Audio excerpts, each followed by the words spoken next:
Alright, we continue with, it's going to be a very shortened lecture on organization. We continue from last time. Next topic is span of control. So the last one we covered was authority and power and some sources of power. Let's do sources of power. One type of power is called coercive power, meaning you make them fear, alright? Another one is reward power. Reward power is, let's say the camera guy is giving a few extra points, meaning one extra point for each video. So he's already recorded 6 or 7 videos. This means he's going to get a significant increase, maybe half a grade. By the end of the course, maybe he can get a full grade increase just because he's doing a little extra work. This is the reward for making him do extra work. The principle that we use in universities is called extra credit for extra work. Okay? So I got the power in my particular case to give this guy an extra reward. But coercive power means that if you don't perform on the quiz well, you get F or almost F, okay? So this is known as, in English, is known as the stick. Stick is a big stick which you beat someone. So this is the punishment. And this is the reward is known as the carrot. You give something that they want.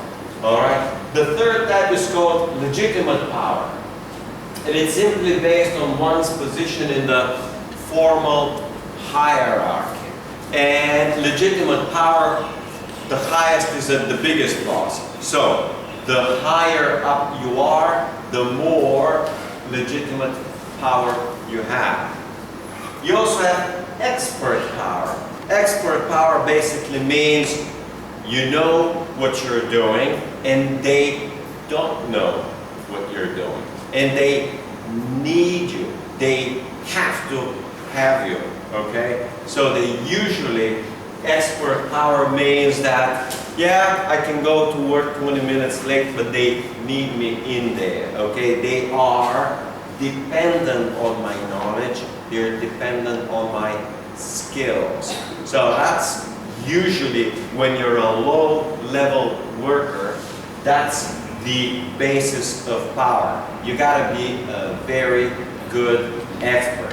For you, if you start, let's say, at the reception, working a job at the reception doesn't give you much of an expert power. Now, it may give you expert power if you know already Chinese and Japanese and English, and then they say, oh, we need her because she can handle so many different customers in so many different languages. Same thing, expert power. If you're a cook, not much of a power. But if you can cook Chinese and Japanese and Thai and whatever other type of food, maybe Russian food, suddenly you become an extremely valuable cook. This gives you, this is based on your expertise of being able to cook. So the idea is that your position may be extremely low, but if you know something or things way better than the others, you suddenly can have a significant power in the business. And the last one is called referent power. Referent power is basically when you have somebody or you're very close to someone in power. For example, your father is the owner of the business. Well, as the son, you're going to be relatively powerful. Or your uncle is in the business. Or maybe your brother, or maybe your sister, okay? So, it is, identification is more like association with a person who has desirable resources or traits, or with a person who has power. Okay, so maybe you're the son of the minister. Okay, if you're the son of the minister, then you have some, some power, So these are the fundamental sources of power. So if you're very low, you better keep either expert power or you better have a big uncle or big brother, okay? You gotta have some relative.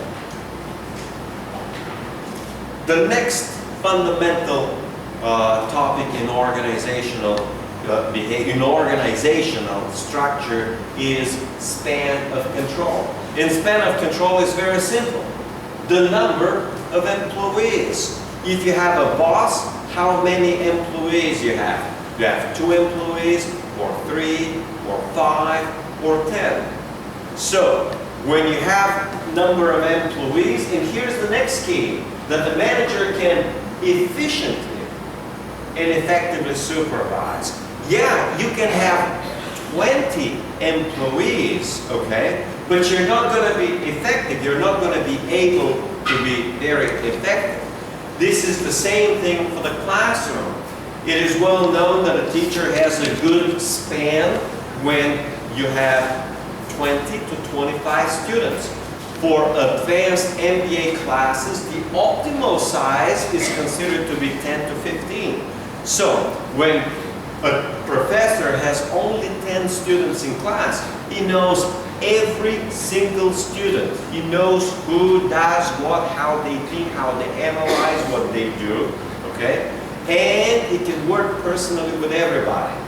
On the other hand, if we've got 30 students, he can't even learn the names. Now I got 55 students, I cannot even begin to learn the name of everybody. I just know a few faces of those that come commonly here. Or I can know someone who has a very special name or a very different name, okay? Or if someone has a different race, okay? So if we have 50 students but only one is a black student, I can remember that. So that's part of span of control. Usually, not always, but usually an optimal span of control is considered between 5 and 10 people. Some authors like to think that it's between 4 and 8 people. So if you're going to be managing optimally, you need 5, 6, 7, maybe 8 people, and that's optimal. If you have 12, it's a little bit too much. It's a little bit too difficult. Okay, now, is it possible? And the answer is yes, it depends. So I was explaining last time what is a contingency variable. Contingency variable is essentially what it depends on. So, it depends on employees' training. If the employees are better trained, if they have more experience, you can have a wider span of control. So, if the employees are not good, they're not experienced, they don't know what they do, probably you're going to have only 3 people managing. But if everyone is very well trained, they are very well experienced, there is no problem to manage 10 people. So, a department chair will have 10, 12, or 15 professors. No problem to manage 15 professors. They're very experienced, they know what they're doing, everything's fine, okay? But if you got brand new people, you will need maybe 2, maybe 3. So, one way we call it widen the span. To widen the span means to increase the number of employees is by increasing their training, increasing their experience. Another way is to keep the work similar. If everybody has the same work or very similar work, you can increase the span a little bit. The reason is employees can help each other. So if they all do the same thing, A can help B, B can help C, they can self-manage to a certain extent. But if the work is very, very different, then it's a little bit harder to manage 20 people with very, very different work. That's the reason that we have now, let's say here, 50 students. The work here is the same. And for the same work of all 50 students, it's a little easier to manage 50 students because you're all supposed to do the same thing. And the other classmate, get rid of that toy. Yeah. No, just get rid of it. Put it on the next chair. Right. Keep playing with those toys non-stop. It's not kindergarten, it's called university. Right? Okay, so the more complex the job, the narrower the span. Okay, if it's a simple job, then you can have a relatively wide span. All right. So now let's get back to the quiz that you just finished. When I give you on the computer will shut down. Cancel, cancel, cancel. A crisis, right, was averted. Okay, no more crisis. We got 15 more minutes to finish today. So, let's get back to the quiz which we just finished. When I give you what is span of control, if you just give me, the number of employees managers can effectively supervise, that's good for F. Okay, we said this that maybe 8 or 9-year-old girl can learn, remember, and write back. What we need to do is explain that span of control is the number of employees, and then you need to tell me it depends on the number of on the employee training and experience. If they have a higher training and experience, the manager can manage more employees. Or, same thing, if the tasks are very similar, the manager can have more employees. So, you need to provide more explanations on the midterm, right? Same thing, the location of employees. If the employees are on very many locations, they're difficult to manage. You can manage very few. But if all of them are in the same room, it's a lot easier. So if they're in 10 different rooms, it's more difficult to manage. But if they're all in the same office, you actually sit in the same office. Maybe you sit in the corner of the office. The big boss always sits near the window. All right? And puts the new guy next to the wall, okay, or something that's not desirable. So, if they're all in the same room, it's a lot easier to manage 10 people in the same room than maybe 5 people in 5 different rooms. So, location is also important. That's why, when you have a certain department, you all throw them in the same room. For example, if you go to your, let's say, I think in main building, the accounting department, you're going to see like 20 or 30 different accountants all in the same big office. So it's possible that for 20 people you're going to have only one boss, because the boss is in the room, he's seeing everything. Maybe the boss is not doing any work. The only work the boss is doing is watching the other 20 people and helping them if they have a problem. Next one is use of standardized procedures. If everything is standardized, it's easy to manage 10 or 20 people. But if things are not standardized, it's difficult to manage 15 people. It's almost impossible. So, the more standardized the work, the more people you can manage. The less standardized work, less people you can manage. And last one is sophistication of management information system. Usually, big corporations have an information system. You also have, let's say, the LMS. If you got the LMS and the LMS is relatively sophisticated, I can provide materials and all the other things, it's possible to manage more people in class. Okay? On the other hand, if you don't have a good information system, you cannot manage as many people.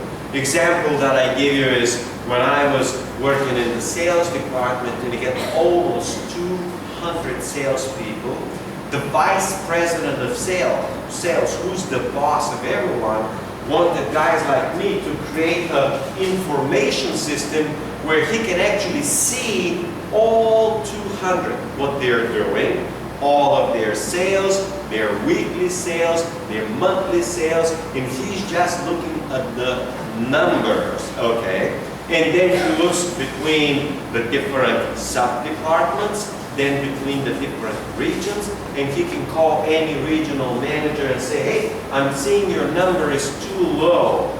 Tell me what's going on. What's the problem? So he just looks if everything's okay, and if something doesn't look okay, he makes a call and say, hey, this doesn't look right. Tell me what's going on, okay? For example, my boss will say, hey, I'm seeing you're supposed to have 50 students, but in class are usually 20. What's the problem? And usually the answer is, well, there's no real problem. We are recording it on video, and some students may choose to watch it on video, hopefully, right? So, video is an extra information system that can reduce the number of students in class, or the opposite. We increase the number of students, but those present in class during lecture can be lower, okay? So, all of these are different, we call them contingency variables, or factors which affect the number of employees that can be, again, the key words of all, efficiently and effectively supervising. So that's span of control.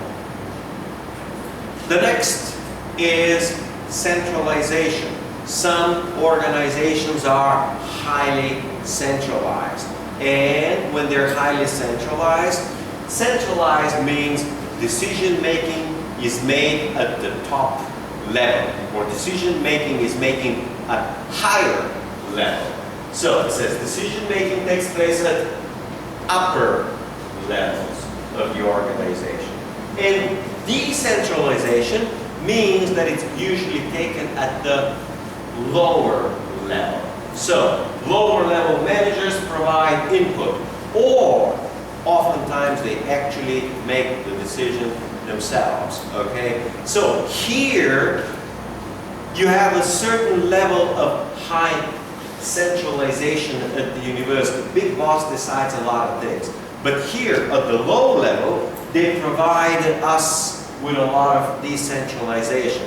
So in this particular case, I'm at the very, very low level. I decide how many chapters to cover. I also decide how many quizzes to have. So I decide a lot of the little things that we're supposed to do in here. So I don't have too much supervision from my boss, and I don't need too much supervision from my boss, okay? And again, I don't need it because I'm highly skilled and highly experienced, and I know what I'm doing, okay?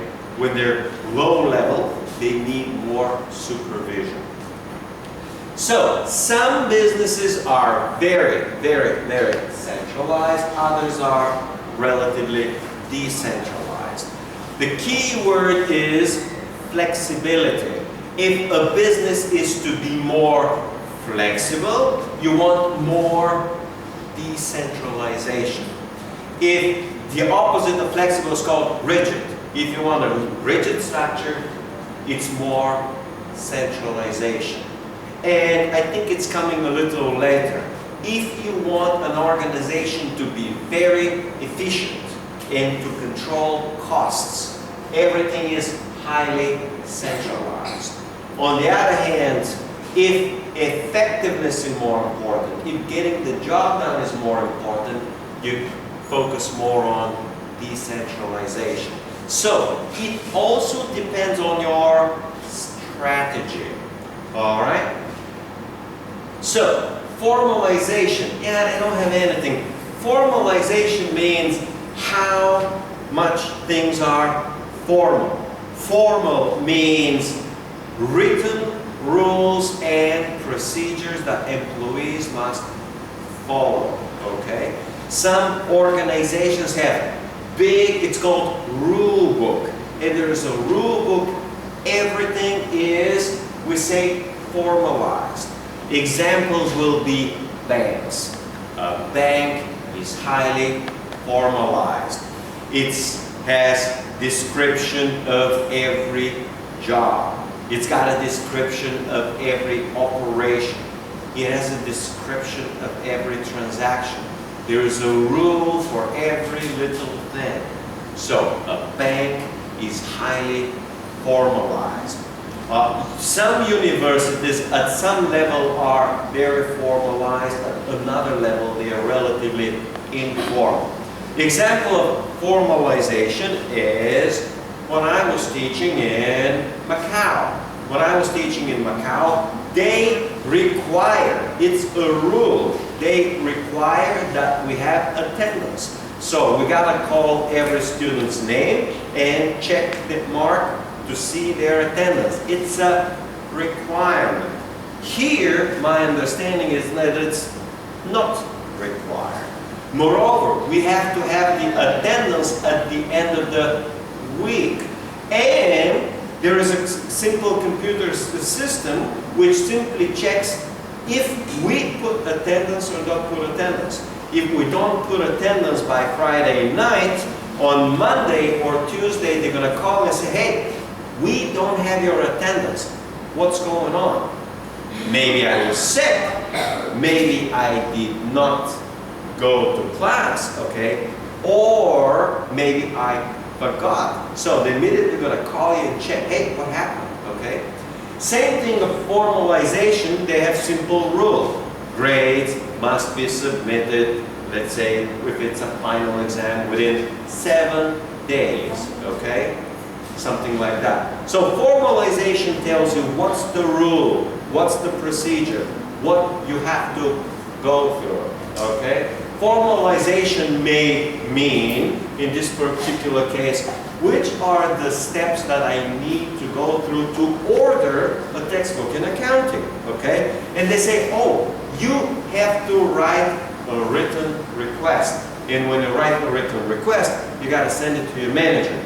Your manager will have to approve the written request and send it to the purchasing department, okay? The purchasing department, so turns out that ordering a textbook is fairly formalized. This means there's a particular rule and particular procedure. Procedure is almost the same as process. And procedure means the steps you have go through to accomplish something. So they say, you first, step number 1, write to your manager. Step number 2, manager approves. Step number 3, manager sends to purchasing department. Step number 4, purchasing department contacts seller or supplier and they send to accounting, okay?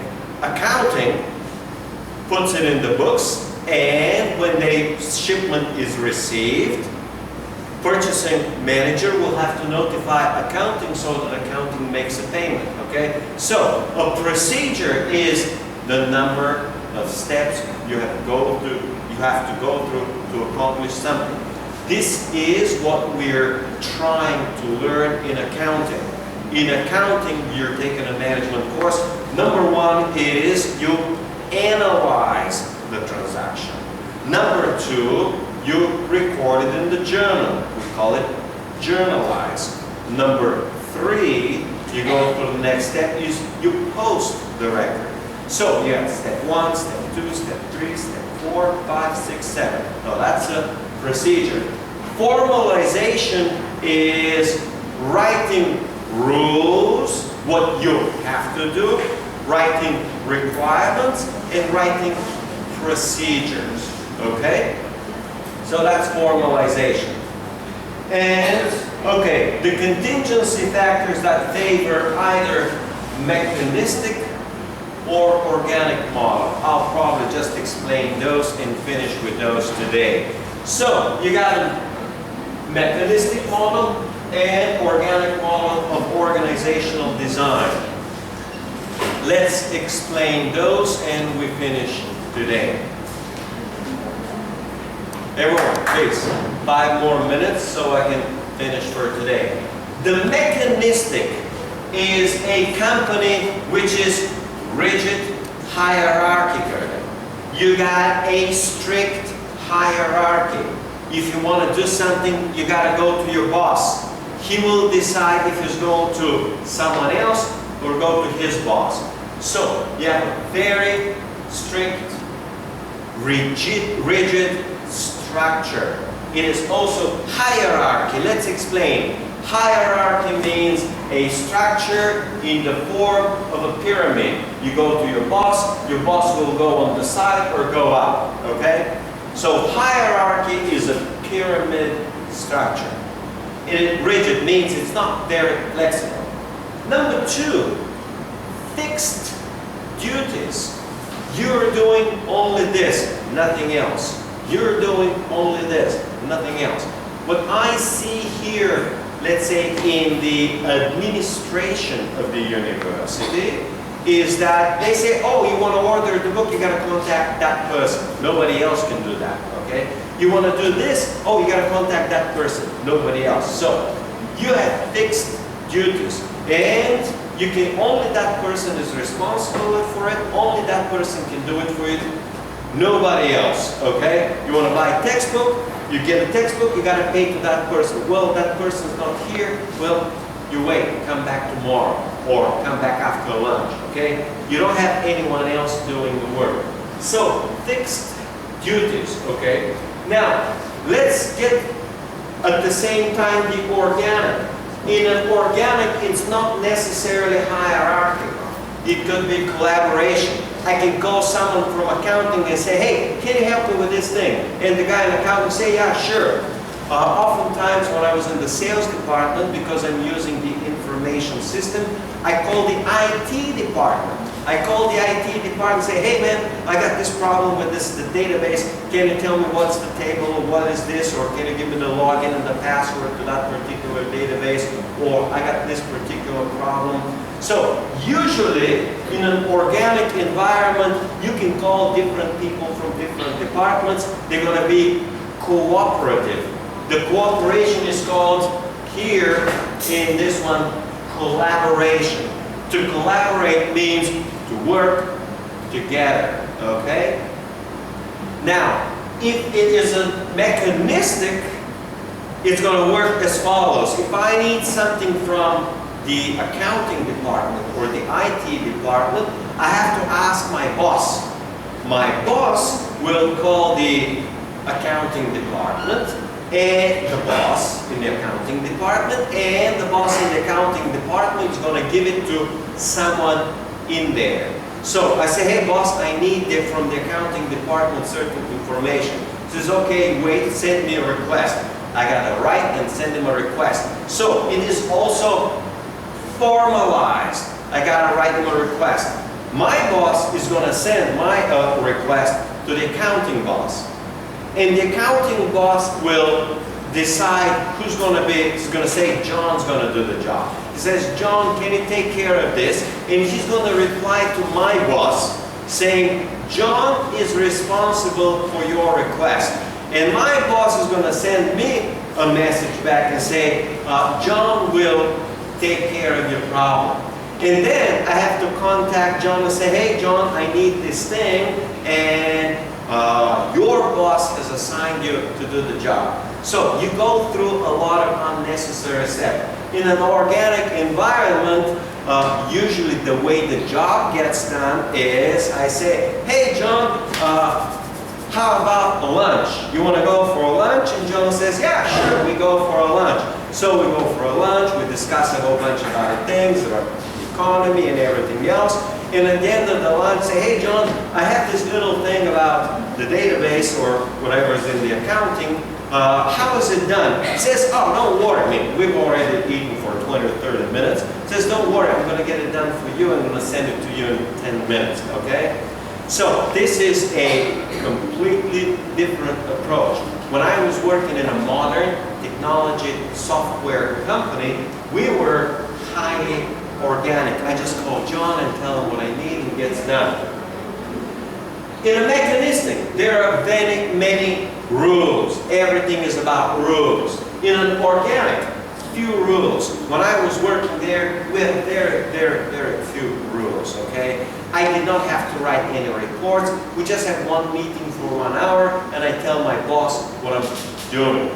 Next thing is I told you was formalized communication channel. A formalized communication channel is you go through the pyramid. I call my boss calls, which is, he calls the accounting boss calls his employee. Sometimes I cannot contact his employee. Sometimes his employee is going to reply back to his boss is going to send the communication back to my boss, and I'm going to get it back. So that's formalized communication.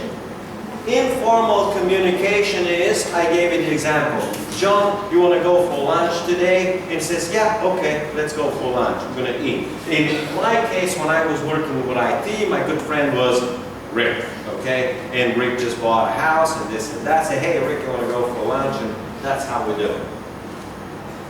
In a next characteristic, in a mechanistic organization, everything is centralized, everything is coming from the top to the bottom. Over here, things are decentralized. Not only my manager, a lot of times I will decide what to do, I'll decide how to do. I have 6 or 7 projects. I will decide this project is more important, this project is less important. So this thing of more important and less important is called prioritizing. Prioritizing is deciding what is more important in order to work on it. Sometimes, if I have difficulties prioritizing because I know, oh, this is very important, and this is important, and this is important, I say, hey boss, I got 7 projects, and 3 of them are very important. Which should I work on first? And he's usually say, oh yeah, work on this one. This is the most important, okay? Get this done first, and then you work on the other 2. All right? So, in an organic, usually decisions are made at the low level. Usually prioritizations are made at the low level. Goals are made at the low level. So here, everything is at the low level. Now, we can get back to summarize, and let me finish with mechanistic are very tall. Good friend of mine, he was a professor for a while, so he had almost 35 years of experience. For 20 years he was a professor. For 15 years he worked at the major company, military type company. It's called Raytheon. They do weapons. And he said, oh, we are very mechanistic. Lots of rules, lots of regulations. And he said, we have 11 levels of structure. You got boss, mini boss, bigger boss, the bigger boss, the bigger boss. You got all 11 levels of structure. Now, in our case, we were 2,000 people, and 2,000 people were distributed in literally 4 levels, only 4 levels. So organic are very, we call it flat. Flat means very few levels. So tall is like this and flat is like this. The example of highly mechanistic is governments and government bureaucracy. There is the central government, then there is the, let's say, the provincial government, then there's the city government, and then within the city government we got more and more and more. Governments can easily have 8, 10, 12 levels, okay? So they are highly mechanistic. Another highly mechanistic institution is the army. In the army, you got huge levels. Lots of fixed duties. You do this, you do this, you do that. Okay. You got many rules. You got big rule books. You got everything's formalized. You can't just talk to it. You gotta talk only to your boss, or they call them superior. Everything's highly centralized. Everything's coming from top orders, okay?